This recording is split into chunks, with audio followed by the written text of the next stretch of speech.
The Buddha and 20 Karma Q&A. What is kamma?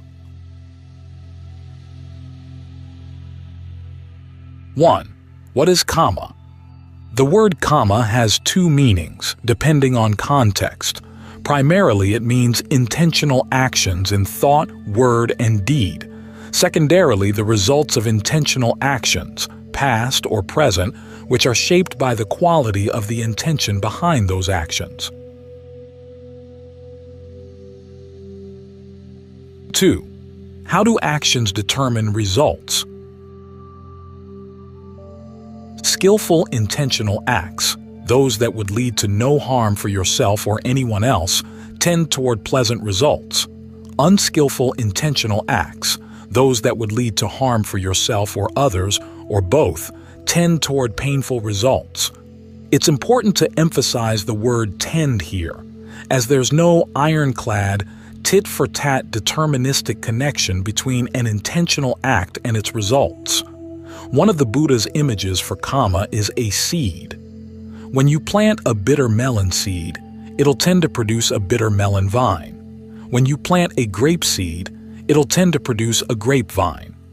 You can't expect a grape seed to produce a bitter melon vine or a bitter melon seed to produce a grapevine. That much is certain.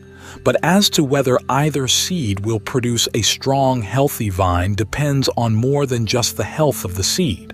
The soil, the sun, the rain all play a role, and then there's the possibility that the seed might be damaged or destroyed by a fire, eaten by an animal, or squeezed out by plants growing from other, stronger seeds in the field surrounding it. In the same way, when you plant a kamma seed, it'll tend to give pleasant results if it's skillful and painful results if it's not. For instance, acts of generosity over the long term tend to lead to wealth.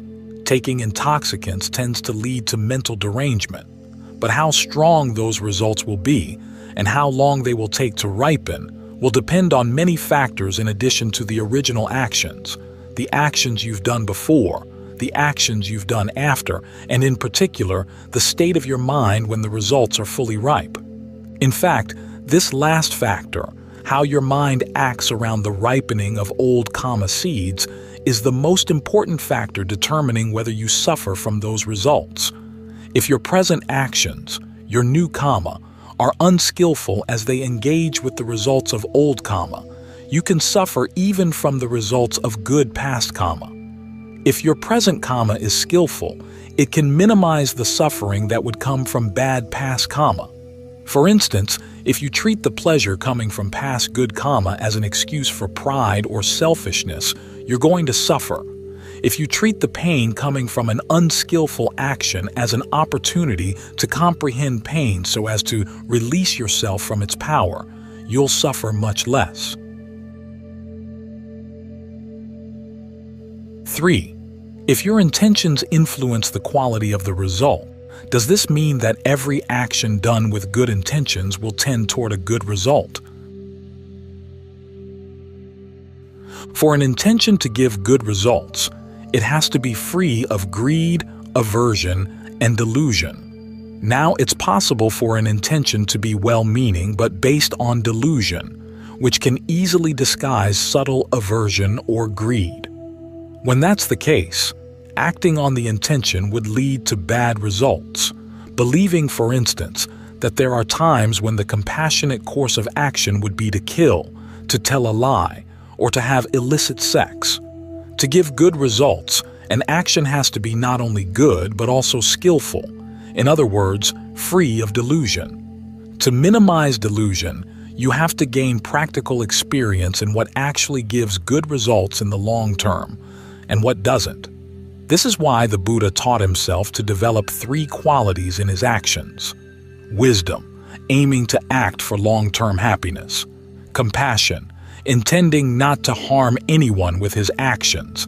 And purity, checking the actual results of his actions and learning from his mistakes so as not to be fooled by an intention that seems wise and compassionate but really isn't. It's through developing purity in this way that good intentions are trained to be skillful. Beyond that, There are two main levels of skill: the skillful actions that lead to a good rebirth, and those that lead beyond rebirth entirely, to nibbana, nirvana, a dimension totally outside of space and time, and totally free from suffering. 4.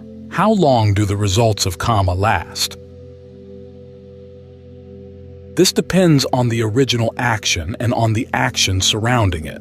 Sometimes they last only for a moment, sometimes for a period in this lifetime, after which they end. Sometimes they last until the next lifetime, and other times, if they're really strong, they can last for many lifetimes. There are also cases where the results of an action won't appear in this lifetime or even in the next lifetime. This is because your other actions get in the way of their appearing. In this sort of case, the results won't show until a later lifetime. But just because you're born with bad kamma from a past lifetime doesn't mean you'll have to suffer from it throughout this lifetime. There's a passage where the Buddha describes 3 kinds of sick people: those who will recover from their illness even if they don't get medicine, those who will recover only if they get medicine, and those who won't recover even if they do get medicine. It's because the second group exists that doctors give medicine to all 3 groups, because it's impossible to know beforehand to which group a sick person belongs. In the same way, if you're born poor as a result of having been ungenerous in the past, it's no sign that you have to stay poor.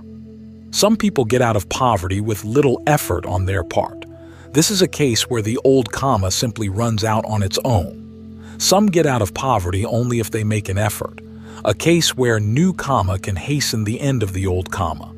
And some won't get out of poverty no matter how hard they work, a case where the old kamma is really strong.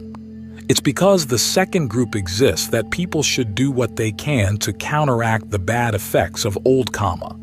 Even if their efforts don't yield effects in the present life, they will form the basis for happiness later on. 5. Does kamma shape everything you experience? The Buddha used the teaching on kamma to explain only 3 things: your experience of pleasure and pain, the level of rebirth you take after death in terms of such things as your wisdom or lack of wisdom, wealth or lack of wealth, and the length of your lifespan, and what to do to get out of the cycle of rebirth. The Noble Eightfold Path: right view, right resolve, right speech, right action, right livelihood, right effort, right mindfulness, and right concentration is this last type of kamma, the kamma that, in leading to nibbana, puts an end to kamma. Aside from these issues, the Buddha said that if you tried to work out all the ramifications of the results of kamma, you'd go crazy. Because his teaching deals simply with suffering and the end of suffering. That's as far as he took the issue. 6. Is it true that if you want to see a person's past actions, look at his present condition? If you want to see his future condition, look at his present actions? That's much too simplistic. It implies that you have a single kamma account, like a bank account with your present situation showing the running balance. As mentioned above, kamma is like seeds in a field. You're planting kamma seeds in your field with every intention, and those seeds mature at different rates. So you've got lots of kamma accounts at different stages of development. All you can see at any one moment are the seeds that are currently sprouting. As for the other seeds that haven't yet sprouted, good or bad, you can't see those at all.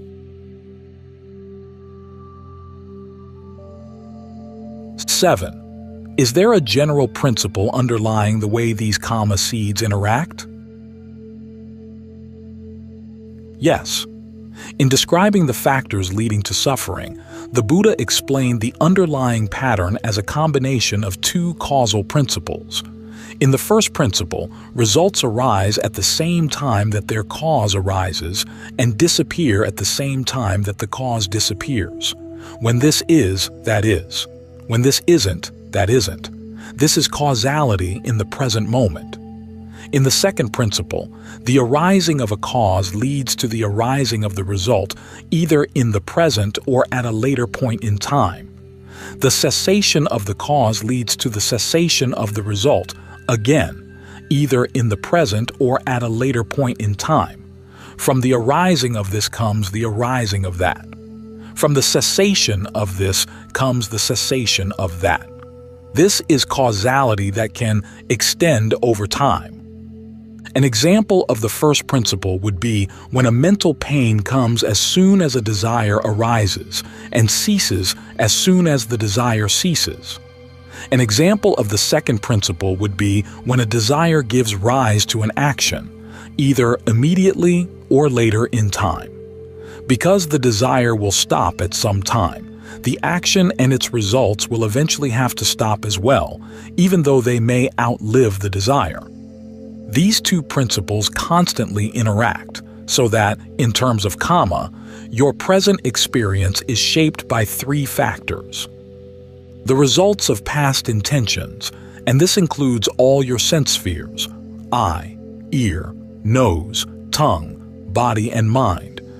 Your present intentions, and the results of your present intentions.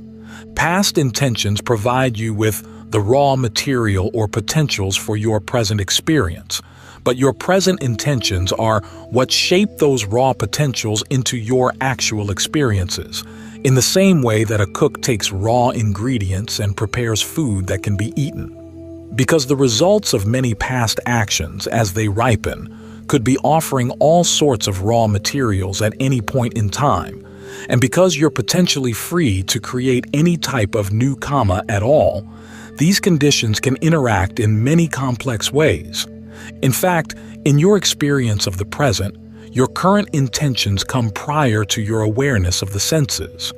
What this means is that you don't simply respond to sights, sounds, etc. after they happen. You actually approach sensory input with some intentions already in mind. These intentions determine what you will notice coming in through the senses, how you'll interpret it, what you'll want out of it, and what you'll do with it. If you're looking for something to get angry about, you'll find some sight, sound, etc. to feed your anger.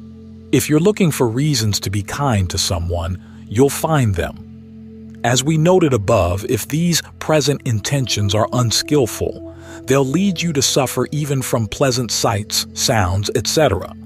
If they're skillful, you can avoid suffering even when sights, sounds, etc. are painful. For this reason, your present intentions are very important. In fact, without present intentions, you'd have no experience of the world of space and time offered by the senses at all. You'd be free from their limitations. On the ultimate level, this fact is what makes awakening to a dimension outside of space and time, nibbana, possible. On the immediate level, it explains why, even though you may have bad kamma seeds from past unskillful intentions ripening in your kamma field, you have some freedom in how you treat the ripening seeds so that you don't have to suffer from them. You can be proactive in preventing suffering. The more alert you are to what you're doing in the present, and the more mindful you can be about how to act skillfully, the more freedom you have to choose the skillful course of action here and now. This is why we meditate, to provide ourselves with more freedom in the present. In particular, by intentionally trying to focus on one object, such as the breath, we become sensitive to other present intentions, some of which are very subtle. This sensitivity enables us to expand our knowledge of what's actually going on in the mind, and this in turn expands the range of our freedom of choice in the present.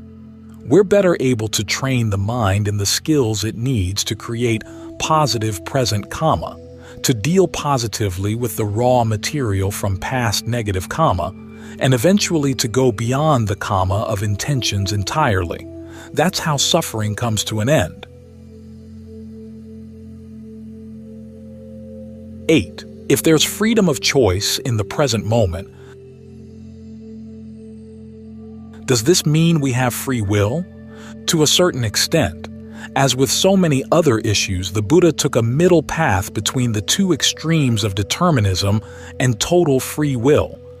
If all your experience were predetermined from the past, through impersonal fate, the design of a creator God, or your own past actions, the whole idea of a path of practice to the end of suffering would be nonsense. You wouldn't be able to choose to follow such a path, and there wouldn't be such a path for you to choose in the first place. Everything would have already been determined for you. But if, on the other extreme, your choices in the present moment were totally free, with no constraints from the past, that would mean that your present choices would in turn have no impact on the future. It'd be like flailing around in a vacuum. You could move your arms in any direction you wanted, but you'd get nowhere. The Buddha took this issue so seriously that even though he rarely sought out other teachers to argue with them, he would if they taught determinism or the chaos of totally random freedom. In contrast, he taught that we have the potential for free choice in the present moment, but that this potential can be limited by unskillful actions in the past. These limitations can be felt both in the range of outside conditions those actions make available to you, and in the range of the habits you've developed inside. Still, the potential for free choice can be developed, particularly in the area where it matters most, our freedom to choose and follow the path that leads to true happiness. One of the main purposes of Buddhist practice is to improve the habits you bring to shaping each present moment so that they can lead in that direction.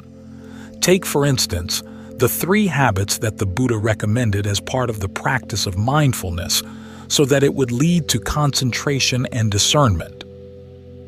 Alertness, the ability to be clearly aware both of what you're doing as you do it and of the results that come from what you're doing. Mindfulness, the ability to keep in mind lessons you've learned, both from Dhamma instructions and from your own actions, as to what's beneficial and what's harmful to do. And ardency, the wholehearted desire to act as skillfully as you can with every moment. As you develop these habits, you build a fund of knowledge as to what works and doesn't work in leading to true happiness. You also become a more discerning judge of which actions lead to which results, and what really qualifies as true happiness. As your mindfulness develops into strong concentration, you learn how not to be overcome by pleasure or pain, by maintaining your focus in the practice of concentration, even in the presence of intense pleasure, and by comprehending pain to the point of not suffering from it. This increased strength of mind expands your freedom. You have more choices available to you, and you're more able to act on skillful intentions regardless of the circumstances shaped by your past intentions. You become like an expert cook, able to make good food out of whatever, good or bad, is growing in the kitchen garden.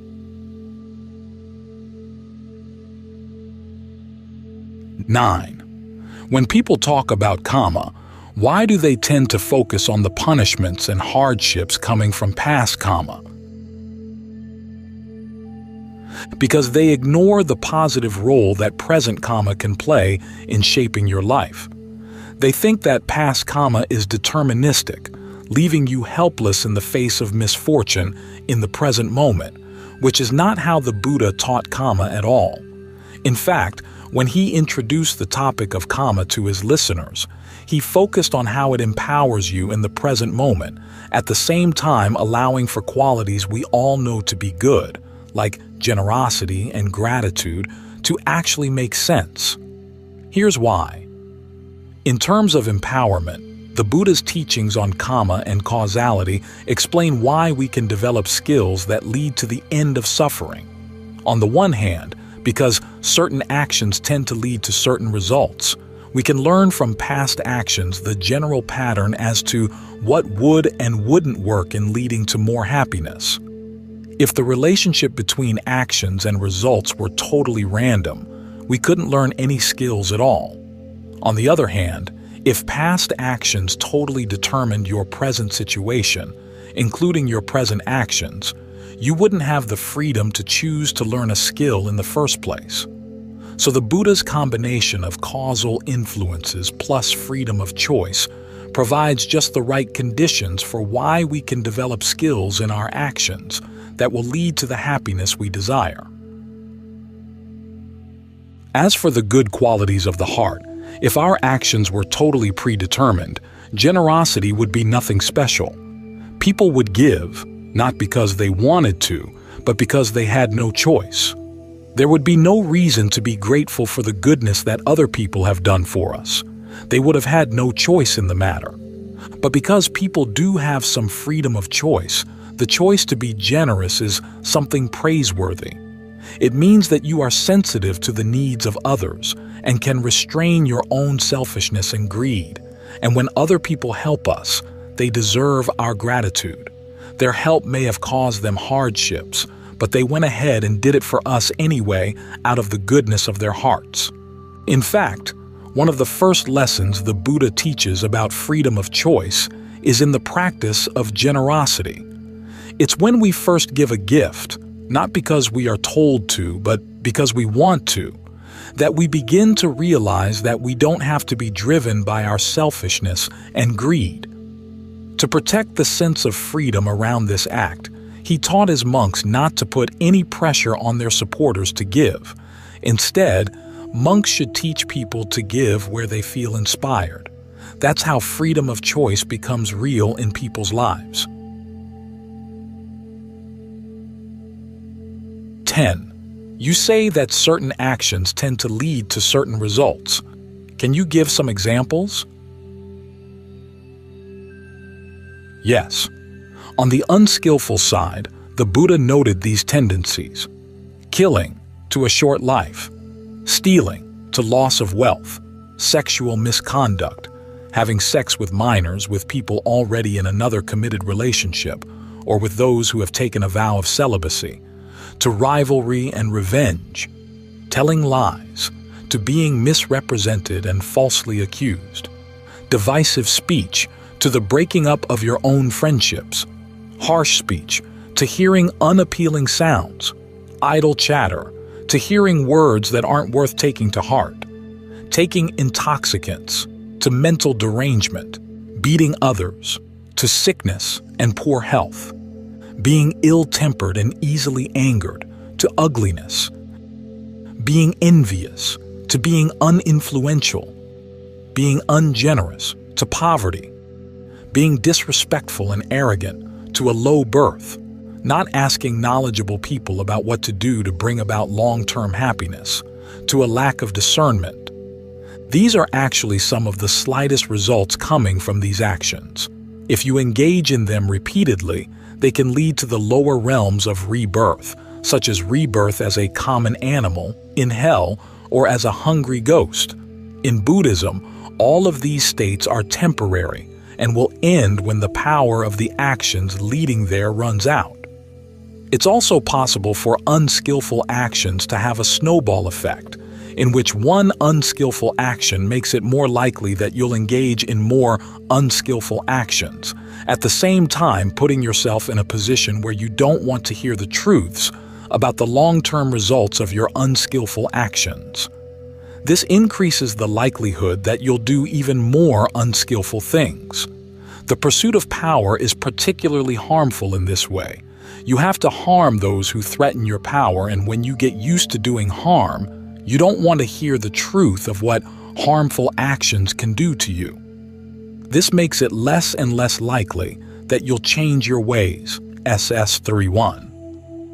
On the skillful side, the opposite of the above actions can lead to higher rebirths in the human or the heavenly realms, which likewise last as long as the actions leading there still give results. For example, the Buddha noticed these causal relationships: abstaining from killing, to a long life; abstaining from stealing, to no loss of wealth; abstaining from sexual misconduct, to freedom from rivalry and revenge, and so on. 11. If hurting others tends to lead to illness in the next lifetime, is illness in this lifetime always the result of past karma? As with every other experience of pain, illness can come from a wide variety of karmic factors, past and present. You've already noticed this yourself. When you intentionally stick your finger in a fire, the resulting pain doesn't come from an action in your previous lifetime. It comes from a choice you made here and now.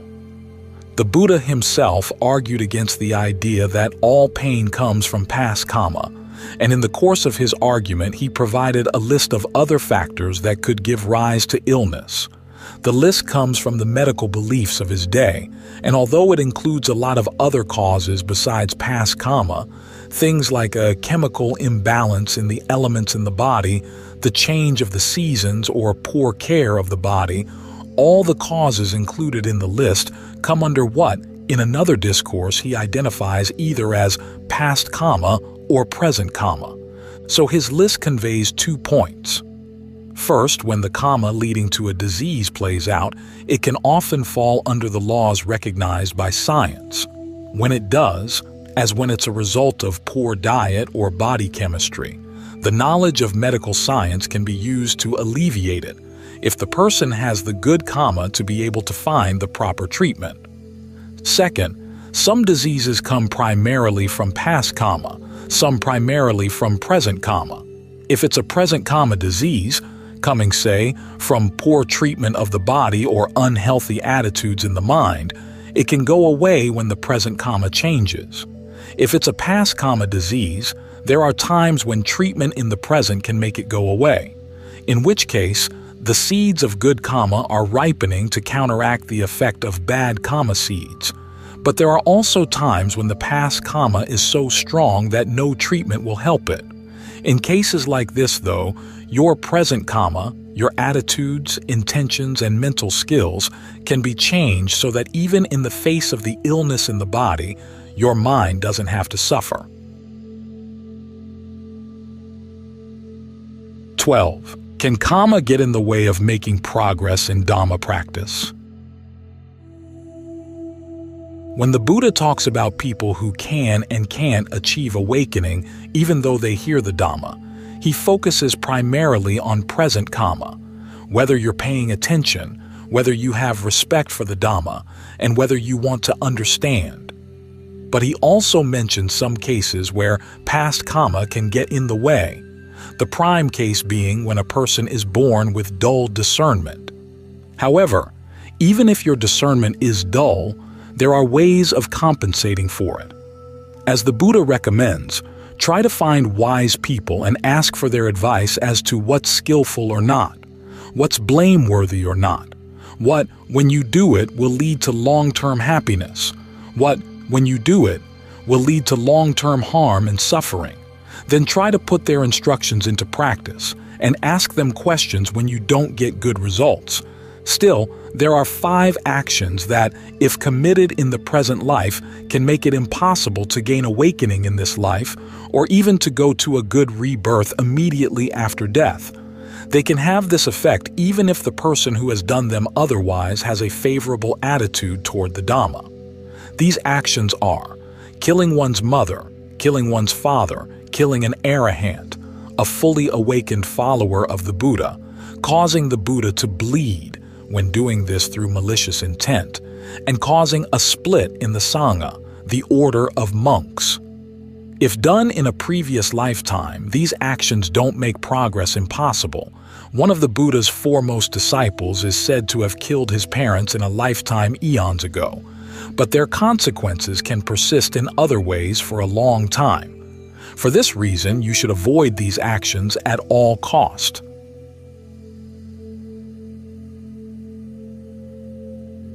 13. What's the best way to act if you know you've done unskillful things in the past?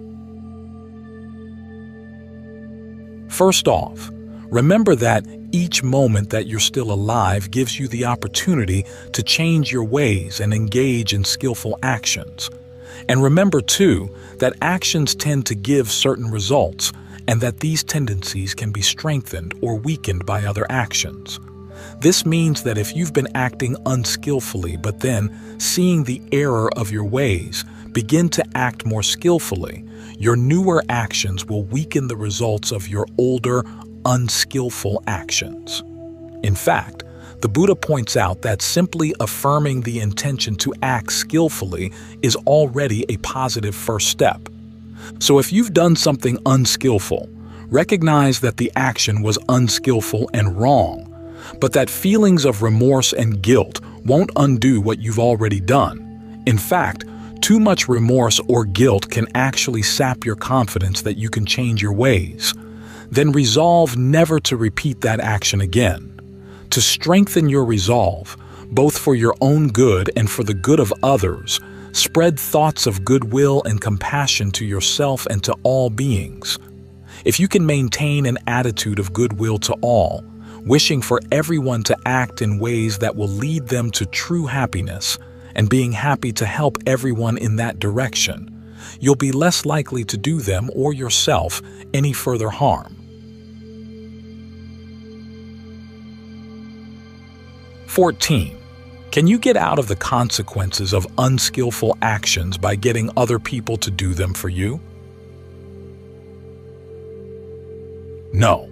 In fact, one of the worst ways you can harm others is to get them to act in unskillful ways, because those actions then become their kamma, and the fact that you got them to harm themselves would be bad kamma for you.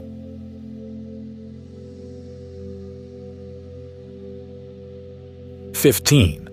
Is it possible to burn off old kamma, say, by simply putting up with pain? No. In the Buddha's time, an ascetic group called the Niganthas believed that they could burn off old kamma by not reacting to the pain of their austerities, and the Buddha reserved some of his sharpest ridicule for that belief. As he said, the Niganthas should have noticed that the pain they experienced during their austerities ended when they stopped the austerities, which meant that the pain was the result not of old kamma being burned off, but of their present kamma in undertaking the austerities. Still, it is possible to weaken the results of bad past kamma. The Buddha compared past bad kamma to a big lump of salt. If you put the salt into a small glass of water, you can't drink the water because it's too salty. But if you toss it into a large, clean river, it doesn't make the water of the river too salty to drink. The river here stands for a mind that has developed 4 qualities: unlimited goodwill and equanimity, wishing for the happiness of all beings, and yet being equanimous when seeing that some beings are currently beyond help, in that they refuse to create the causes for true happiness, so that you can focus your energies, not on the futile attempt to change their ways, but on areas where you can make a difference. Mature virtue: avoiding killing, stealing, illicit sex, lying, and taking intoxicants. Mature discernment: understanding the causes for suffering and mastering the skills needed to put suffering to an end. And the ability not to allow pleasure or pain to overwhelm the mind. When the mind has strengthened these 4 qualities, then the results of past bad kamma hardly touch it at all. 16. Can rituals put an end to old kamma? Can prayer? Can an awakened being end my old kamma for me? No, no, and no. The 4 qualities for weakening old kamma listed under the previous question are skills. Skills of this sort can't be mastered simply by following a ritual formula, nor can anyone else, regardless of that person's level of awakening, master them for you. You have to master them yourself.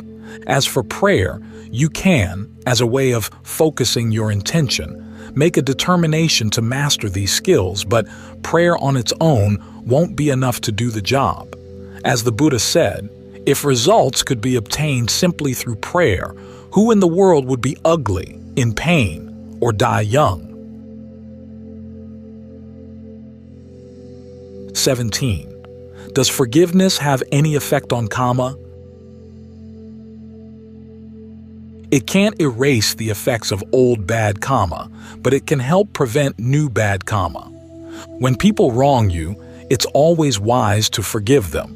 Although this won't negate the bad kamma of their actions, it does remove you from what the Buddha called vira, or animosity, the karmic mud fight of trying to settle old scores. You console yourself with the thought that if you didn't have that kind of kamma in your own background, you wouldn't have been wronged that way in the first place. In fact, in light of rebirth, you don't know how long the back and forth of that kind of kamma has already been going on. If you tried to get back at the people who've wronged you, you'd simply be continuing the mud fight, creating more of that kamma, which would tend to lead to another round of the same sort of thing. Do you want that? If not, forgive the other side. This doesn't mean that you have to love them. You simply promise yourself that you won't try to get back at them.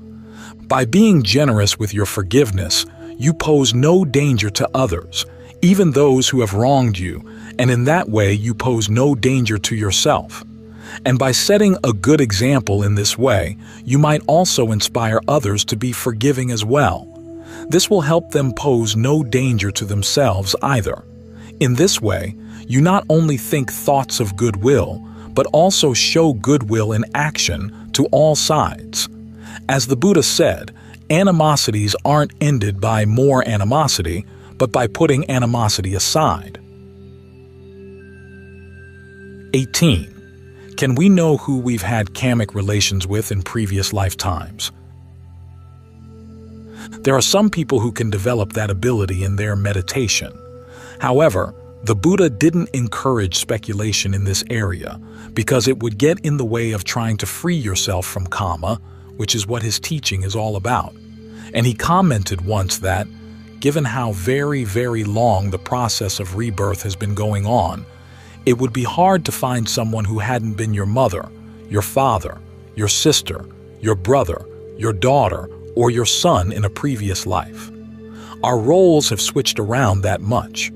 He made this comment not to encourage sentimental feelings toward everyone you meet, but to encourage a sense of dismay over how ephemeral our relationships are, and to encourage a desire to be released from the whole show. 19. Is there such a thing as group kamma? It's not the case that first you're born into a particular group of people at a particular point in time, and then, as a result of joining them, you assume the kamma committed by earlier members of that group. It's actually the other way around.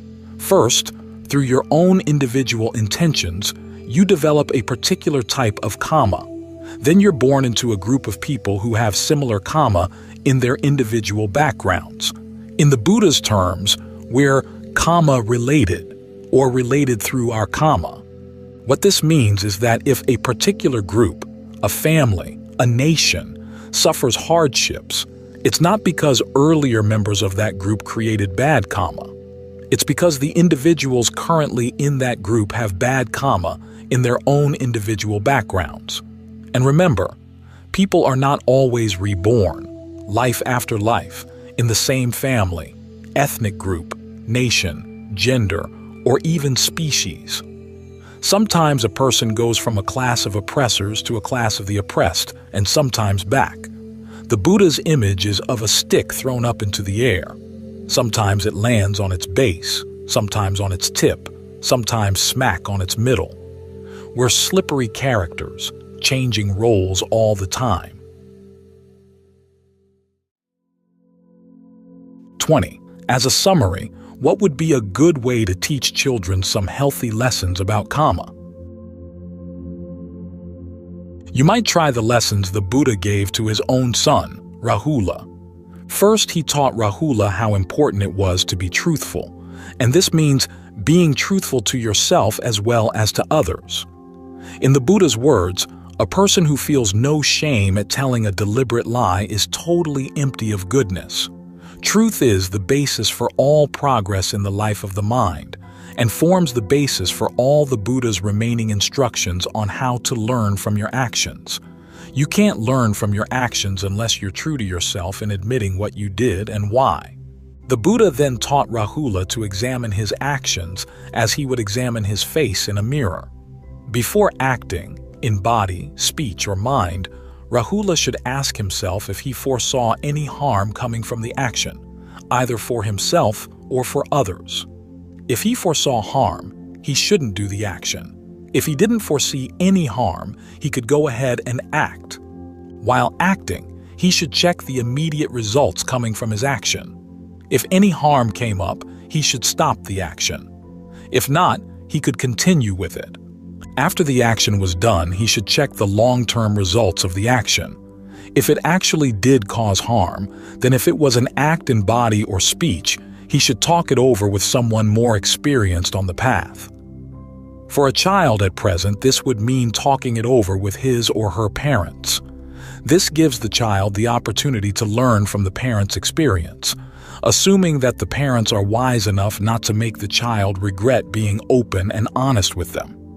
If the action was simply a mental action, the Buddha told Rahula that he should feel a healthy sense of shame around the action, shame in the sense of the opposite of shamelessness, and resolve not to engage in that kind of thinking again. If, however, the action caused no harm, Rahula should take delight that he was making progress and continue training to become even more skillful in his actions.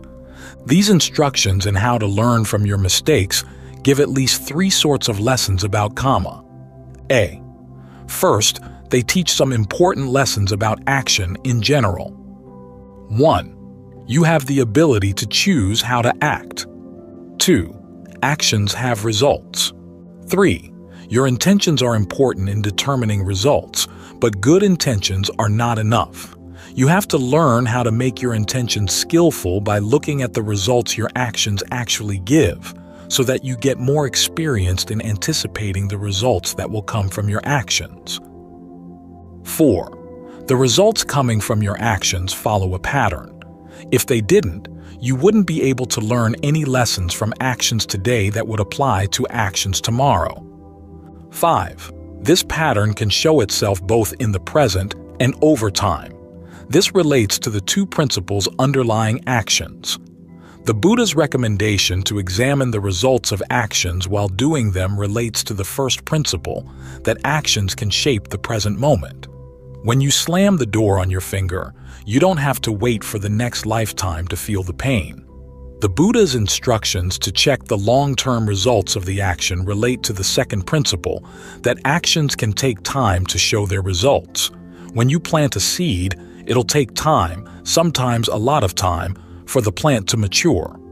Keeping these 2 principles in mind as you look at your actions teaches you to be responsible for what you do.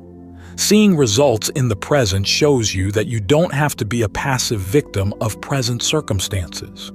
You can take the initiative to make changes.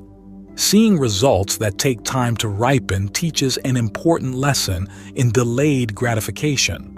Don't measure your pleasures and pains only by how they feel in the present.